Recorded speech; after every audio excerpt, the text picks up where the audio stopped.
Lauren Davidson. How are ya? Look at you. How are you today? I'm good. How are you?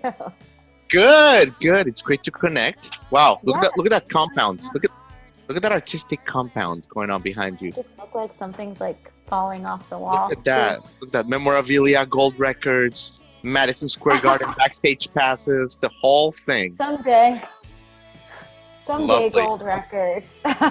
We're getting there, Lauren. Well, listen, thank you so much for joining us. Thank you for having me. Absolutely. So, listen, we have to introduce you to my audience. Of course.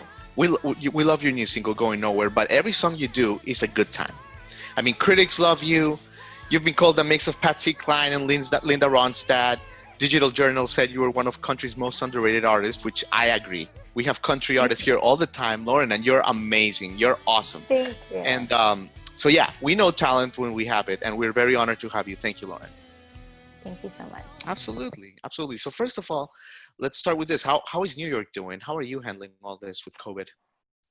It's definitely interesting, especially now, kind of seeing how other states are kind of opening up a little more and live music is happening and events. And here we still feel relatively isolated. But in that time, I'm just making a lot of music from my home, writing and recording. And so I'm kind of thankful to still have this downtime to kind of look inward and reshift focus in ways that I haven't been able to do before. But obviously I miss performing live and I miss being out there and seeing people even in a different way, even, not being able to do meet and greets or to be able to hug people, but still to be Right. able to connect with people through music, not through a screen. But I'm also so thankful that I can do that with technology. Definitely. I was going to ask you about that, Lauren, because you're such an amazing live performer. Whether you're singing at Madison Square Garden or, tennis tournaments, or you're singing at, Arlene's grocery. You're always Yeah. like have this like bubbly energy, like connecting with the audience. Thank you. What are the low points like this year, Lauren? Because, I don't think we've asked that question. Yeah.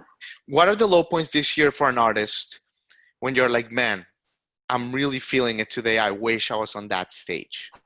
Yeah, well, I mean, that is the lowest point in itself of just like I grew up on a stage and I kind of had always looked at my career as how to go from stage to stage and what touring was like and what that world is, and to kind of have that stripped away instantly without any warning, Yeah. really made me like refocus and reshift my energy. But like, there is no feeling like the feeling of being on stage. Mhm. So I think not having that really is the low. And also just, most artists of my level, we make all of our income from touring. So like right Right. off the bat, it was just like, oh, you're not working this year. Like, I don't think a lot of people realize it, in Right. that sense that, like, I don't do anything else. I do this and I make my money from playing shows and playing out. And like right away, it was just like all gone. So it's not just like, oh, you're not playing shows, like no big deal. It's like, no, I'm not working. Like Yeah. that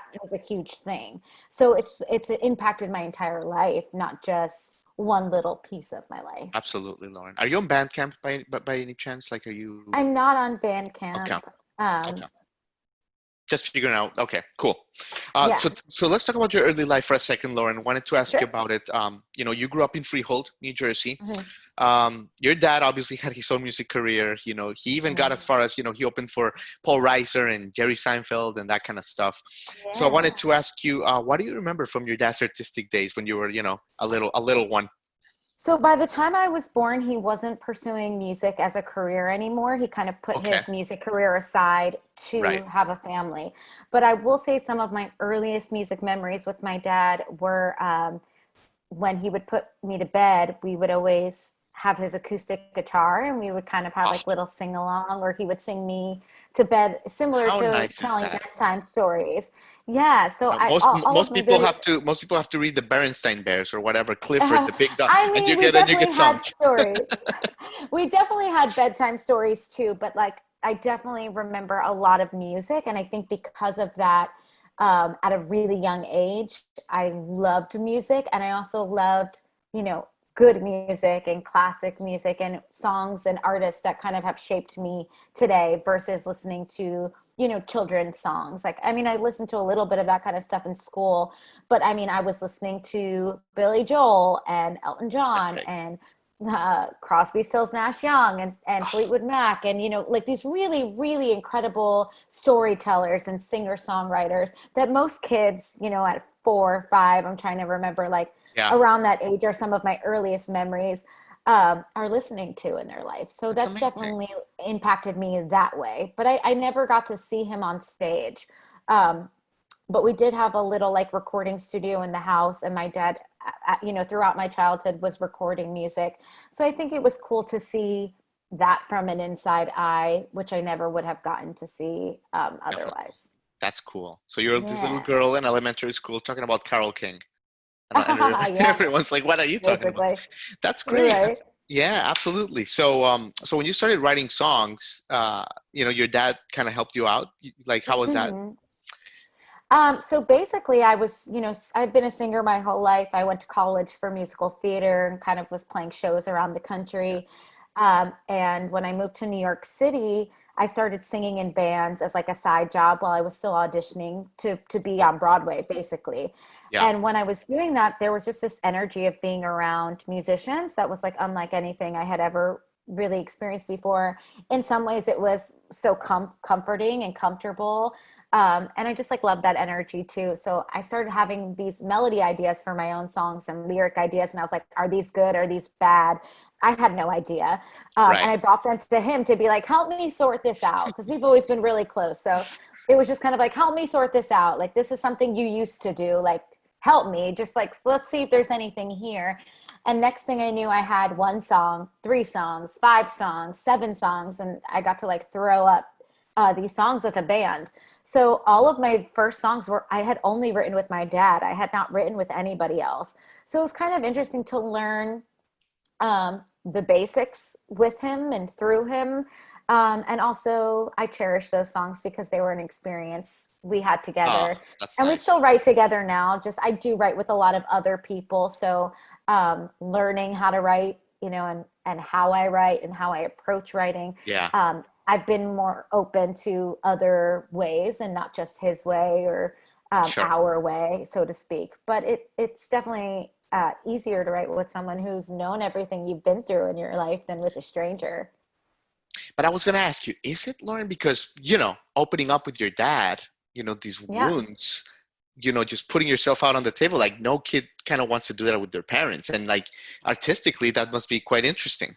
Yeah. Honestly, we're just so close that there really isn't anything that he doesn't really kind of know about already. Like if I'm going through a heartbreak and like a Uh-huh. breakup, like he knows about it. Yeah. Or like when I'm having a bad day, I pick up the phone and call him. So he kind of knows, what I'm going through anyway. That for me, it's not like that. But I could see Gotcha. how for some people it would be. That's a great relationship, Lauren. That's awesome. Yeah. And let's talk about your music, urban country. You call it urban country, which is Yeah. perfect because country's all about stories. Whether you're talking about Dolly Parton, whoever, Emmylou, whoever. Yeah. But you live in New York, so it's cool because your music has an edge to it. It's pretty. Yeah. It's absolutely fantastic. How would you describe your music of Lauren Davidson to my audience that has never heard it before? Well, I call it urban country because for me, that's like where city meets country. And you even mentioned it a little bit. Country music, the thing I love about it was that it tells a story, and there is no other genre, specifically right now anyway, that really does that in its core, like across the border. All of like my influences, like Carole King and Fleetwood Mac, like that was considered pop music, but that pop music has changed so much in the past few years that doesn't Yeah, exist that much anymore. you're So right. when I first started writing music, I didn't want it to be country because it didn't feel authentic to me. I didn't grow up in the South. I didn't experience the themes that a lot of country music was experiencing, or Yeah, so I thought. And then I was like, you know what? I'm going to do this my way. As long as I tell a story that is true and authentic to myself, I kind of can't go wrong. So for me, it's urban country. It's where city meets country. It's telling the stories of the things that I personally have experienced living in New York City or growing up in New Jersey, but with elements of country music like storytelling, like a banjo, like organic instruments, acoustic guitars, a yeah. pedal steel, those types of things. And I mean, who doesn't love a story, hearing Totally. what someone's experienced. So I just make sure that I stay true to that. And that to me is urban country. Yeah, and it definitely comes across. It comes across in every one of your songs, in all your LPs, Live, Love, Laugh, all of them. New York, it's interesting, Lauren, because it wasn't that long ago. I've been going to New York forever. This is actually the first year that I haven't been in New York, and it's like itching me.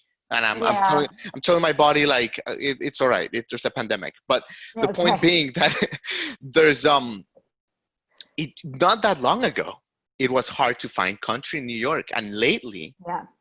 there's major acts in Barclays Center, major festivals. Country is growing a lot in New York, and you have a lot to do with that. Why do you think New York is waking up to country, Lauren?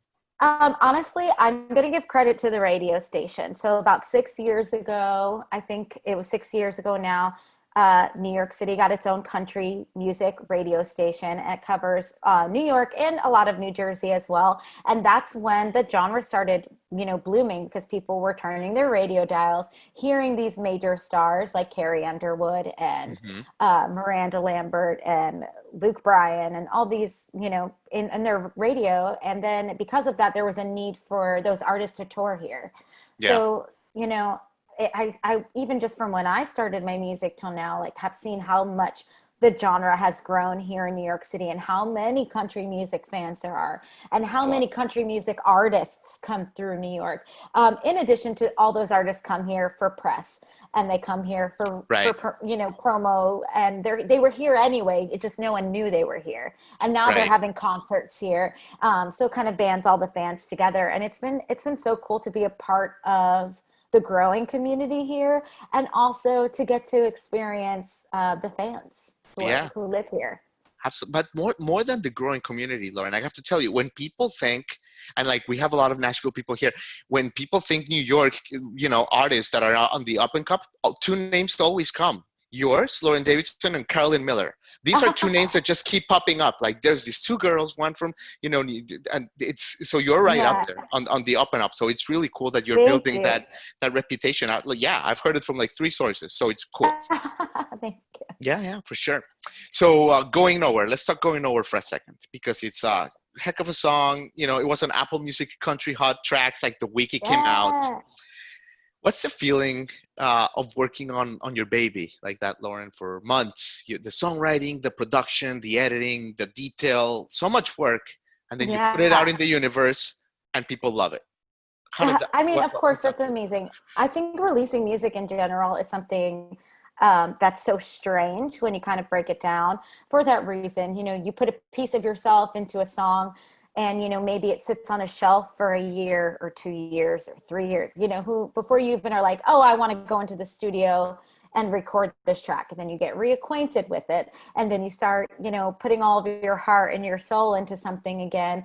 And then putting it out there and hope that people love it. And for me, Yeah, being on a stage so much, I used to like try out songs that way and see what people liked. So I think the process for me was a little different because it was like by the time I had gone into the studio to work on something, it was something that I already knew people were responding to. mm, But this year, it was actually this time last year, I went into the studio to start working on this EP. It's a 5-song EP that I've been releasing this year. And I did mhm. it very quietly. And I didn't want to play any of those songs live before I released them because I wanted them to Gotcha. feel fresh. So that Right, element of the scariness I kind of put myself through it. But like, once again, it was like, I'm working on songs that I connected to for whatever reason that had this common theme of love ain't fair. It's the title track. And, so it was a little bit scary to release these songs this year that no one had ever heard before. And then to top it off,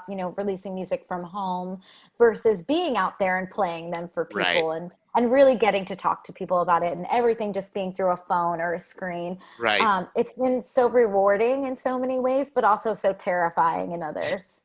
Yeah, it's been weird. Yeah, like That's for sure. you're just like, I put this thing out the other day and people are like, how's it going? And you're like, good, I guess. Like, I Yeah, like think let me people check the like it. streams. Yeah, yeah, Yeah. I'm with you. I'm with you. But Absolutely. it can also drive you crazy to like do that, to check stats every day. Like it's much more fulfilling as an artist to play it live and for people to be like, I love your song, blah, blah, blah, or there's something about this song that really spoke to me, and like kind of that element is taken away a little bit.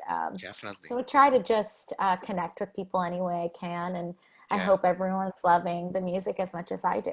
You must be dying to play that live. Oh I my am God. dying. You're, That is yeah, an yeah. understatement. I I am can see it. dying It's so popping out of much. your, I can It's see like it. a vein popping out. Yeah. Well, listen, it'll come back, I promise. But my God, No, I know. I know, Honestly, but I want to do it in a meaningful way, in a safe way, in a yeah, way that's not going to stress people out or bring anxiety, myself included.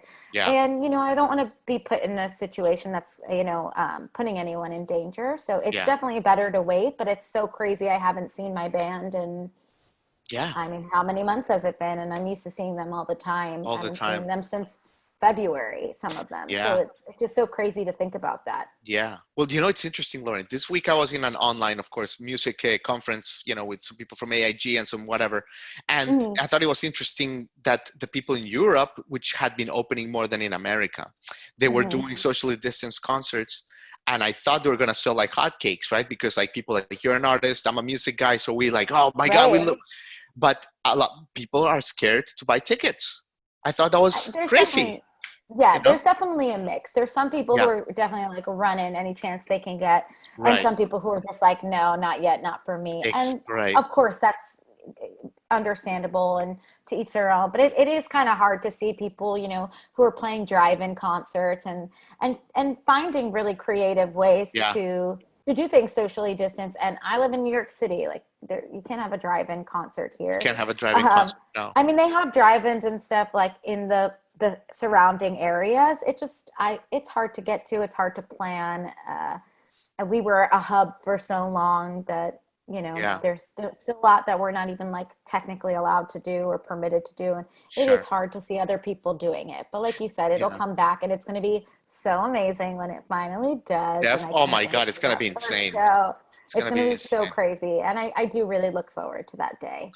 Have you seen a drive-by concert, Lauren? Did you have a chance or not yet? No, I've just seen like through social Through media, social other media. like I've had some friends who are doing them, or I have to some tell you, artists Lauren. that I admire. Yeah, like we went to Dallas in June and we did a podcast live with Eli Youngman because they did one in Oh yeah, Arlington. of Yeah, course. so they did it and we went and we talked to them.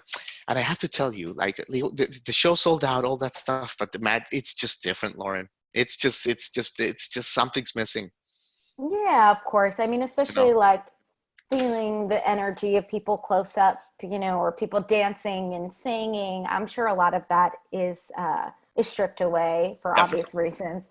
Um, but there still is nothing like live music. So I think that the people who are able to do that, it is really cool to be able to experience that. Yeah, for sure, Lauren. Let me ask you really quickly. You've Mhm. played Madison Square Garden. You've Yeah. you've also sang the anthem at a major like tennis tournament, in New York. Hmm. Yeah, Just it was cool. tell us about all these like cool experiences playing all these magical venues. Yeah, well, obviously Madison Square Garden The is Mecca. Madison Square Garden, and so getting to sing my songs in like the middle of Madison Square Garden, it was so amazing. And so I was so nervous but excited, and like the adrenaline, and just it almost feels like it was fake. So Yeah, thank you.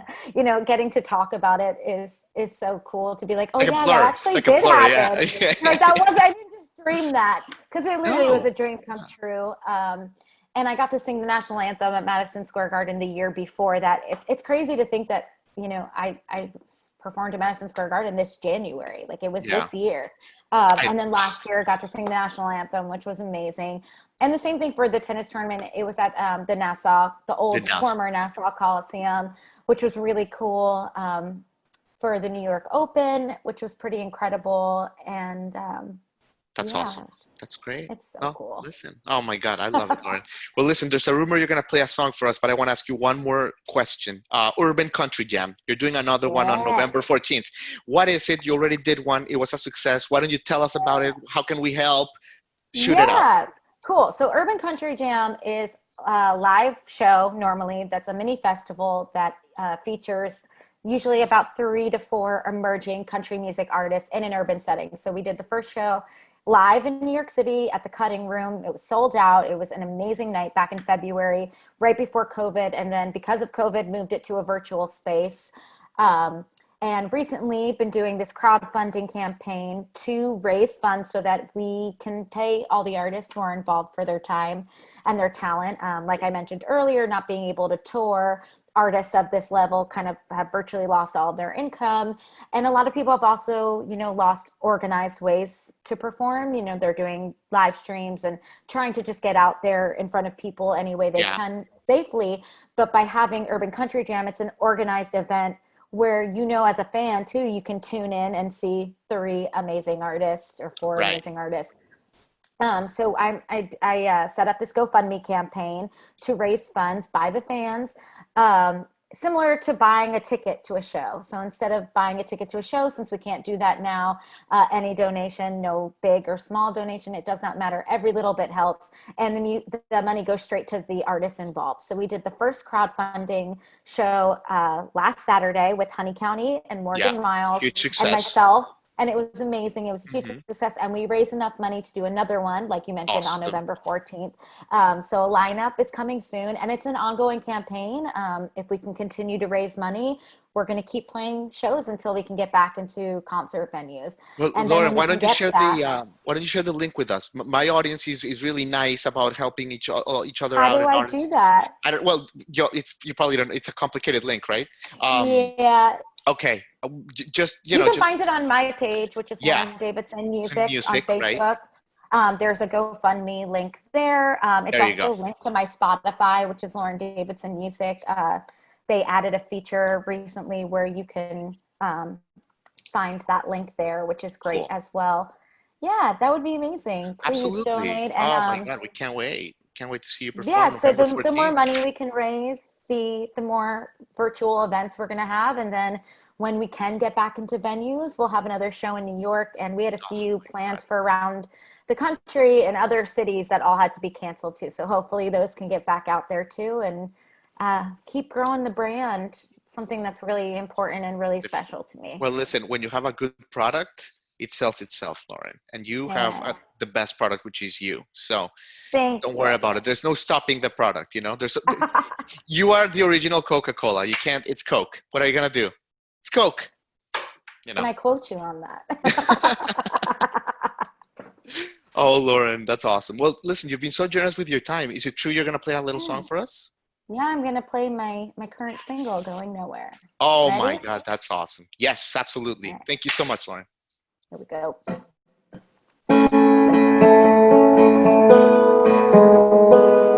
Boy, we were right on track. Facts better than that. 2 hearts built to last, but it didn't. 'Cause somewhere down the line, I missed the signs. Guess love goes blind when you're in. Yeah, we were busy making plans, but then out of nowhere, those years wasted time that I can't unwind. Yeah, something became nothing, just like that. You struck a match and burned what we were, left me a mess all alone here. Out of nowhere, we were going nowhere. No words on the wall, predicting the fall. Thought we had it all till we did. Yeah, I was left in the dark till we fell apart. It was hard when that spark went missing. I was sure we would find it again, but then out of nowhere, those years wasted time that I can't unwind. Yeah, something became nothing, just like that. You struck a match and burned what we were, left me a mess all alone here. Out of nowhere, we were going nowhere.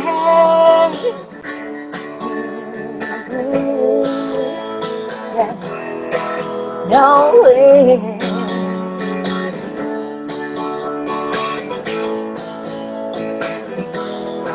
Out of nowhere. Just like that, you struck a match and burned what we were. Left me a mess alone here. Out of nowhere, we were going nowhere.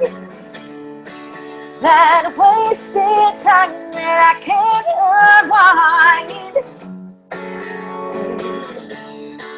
And just like that, you struck a match. Out of nowhere, we were going nowhere. Oh my God, Lauren. Oh my God. I'm telling you, Yeah. original Coca-Cola. The product is there. We love it.